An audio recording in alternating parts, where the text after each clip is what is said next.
Hello everyone, welcome back to my Facebook page and YouTube channel Nupur blog and cook. কেমন আছেন সবাই? আশা করি সবাই অনেক অনেক ভালো আছেন। আমিও অনেক ভালো আছি। চলে এলাম আবার একটা নতুন ভিডিও নিয়ে। আশা করি ভিডিওটি আপনাদের ভালো লাগবে। আর এখানে দেখতে পাচ্ছেন আমি রুই মাছ ভেজে নিচ্ছি ভালোভাবে। আলু দিয়ে রুই মাছ রান্না করব। আর এই যে ফোড়নে দিয়েছি জিরা, আর এর মধ্যে দিয়েছি ময় মশলা যা লাগে, যেমন হলুদ, মরিচ, ধনিয়া, জিরা, আদা সবই আছে এটার মধ্যে। থেতো করে দিয়েছি, সব মিক্সড করে রেখে দিয়েছি। আর এর মধ্যে যে আলুটা ঢেলে দিয়েছি। এখন আমি ভালোভাবে একটু কষিয়ে পানি দিয়ে দিব পরিমাণ মতো। তারপর এটা যখন বলক আসবে এর মধ্যে আমি মাছটা দিয়ে দিব। আর এই যে এখানে আমি টমেটো চাটনি করছি, মানে টমেটোর যে চাটনি করে না ওইটা আমি করছি।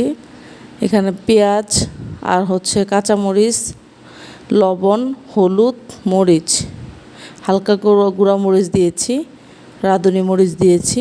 আর এই যে দেখতে পাচ্ছেন টমেটোর চাটনিটাও অলমোস্ট কমপ্লিট হয়ে গেছে। আর এই যে মাছটাও একটু দেখাচ্ছে ফাঁকে, এই যে এখন বলক চলে এসেছে। এর মধ্যে এখন আমি মাছ দিয়ে দিচ্ছি।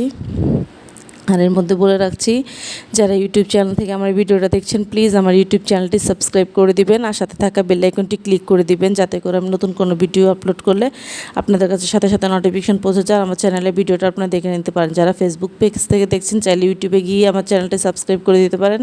যারা ইউটিউব থেকে দেখছেন চাইলে ফেসবুক পেজে গিয়ে আমার চ্যানেলটি ফলো দিয়ে দিতে পারেন।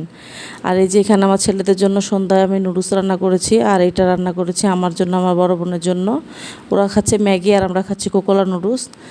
তো আজকের ভিডিওটি আমার এই পর্যন্তই। Thank you for watching my video.